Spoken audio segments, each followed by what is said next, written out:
समय पर, अलीशा के समय पर कई 100 साल पहले जब पैसा ही अनाज होता था, तब अलीशा के पास अपने खेत खलियान, अपना अनाज, अपने गेहूं, अपने बैल, अपने पशु सब कुछ थे। एक समृद्ध घराने से था, अच्छा बिजनेस था, कह सकते कि रिच परिवार से था। लेकिन जैसे ही परमेश्वर ने उसे बुलाया, जैसे ही उसके मेंटर ने, उसके स्पिरिचुअल फादर ने कहा कि चल मेरे पीछे, मैंने तुझसे मांगा ही क्या है कि जो तू अपने परिवार को बताने के लिए जा रहा है कि प्रभु ने मुझे सेवा के लिए चुन लिया और मैं जा रहा हूँ, मैंने तुझसे क्या कह दिया, क्या मांग लिया, क्या ऐसा कह दिया?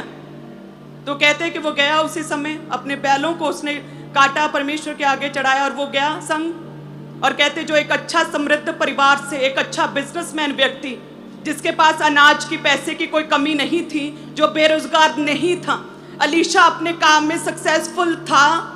जब वो अपने मेंटर के पीछे गया, जब वो सेवा में गया, तो कहते हैं एक छोटी सी ड्यूटी, छोटी सी जॉब, एक छोटा सा काम पकड़ा उसने अपने मेंटर के पास। अपने मेंटर के, अपने स्पिरिचुअल फादर के हाथों को और पाँव को धुलाता था। क्या करता था? हाथों को धुलाने की ड्यूटी अलीशा ने की। हालेलुया। सो प्रभु के सामने जब आए तो अपनी प्रॉब्लम्स, अपनी चीज़ों को भूल के प्रभु के आगे नम्र हो जाएं। जितने लोग ड्यूटीज़ करते हैं, आपका काम, आपका बिजनेस छोटा है, बड़ा है, परमेश्वर उसे बढ़ा सकता है। अलीशा एक समय पर हाथों को, पाँव को धुलाता था अपने स्पिरिचुअल फादर के, लेकिन चलते चलते चलते, परमेश्वर में चलते, अपने स्पिरिचुअल फादर के साथ वफादार रहते रहते रहते दुगने मस्से को ग्रहण किया। बड़े बड़े बड़े काम किए उसने, बड़ी सेवा की परमेश्वर की, बड़ा ग्लोरीफाई खुदा ने अलीशा को किया। तो आज जो आपको दिख रहा है कि मैं तो छोटा सा हूँ, कम हूँ, हाथों को धुलाता हूँ, बहुत छोटी सी जॉब है, बहुत छोटा सा कारोबार है, छोटा सा परिवार है, बेबी नहीं हो रहा है, ये है, वो है, सो मैनी थिंग्स हैं आपके मन में, तो अलीशा की तरह तैयार हो जाएं। यदि आप बने रहे वफादारी के साथ, इस विजन के साथ, परमेश्वर के साथ, उसके वचन के साथ बने रहे, लगातार संग संग चलते रहे, परमेश्वर को प्रसन्न करते रहे।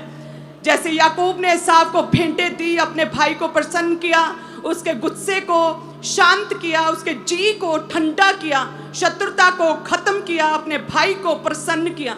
यदि आप अलीशा की तरह चलते रहें, हालेलुया, परमेश्वर ग्लोरीफाई करेगा। क्या करेगा परमेश्वर? ऊंची आवाज में कहे, प्रभु मुझे ग्लोरीफाई करेगा।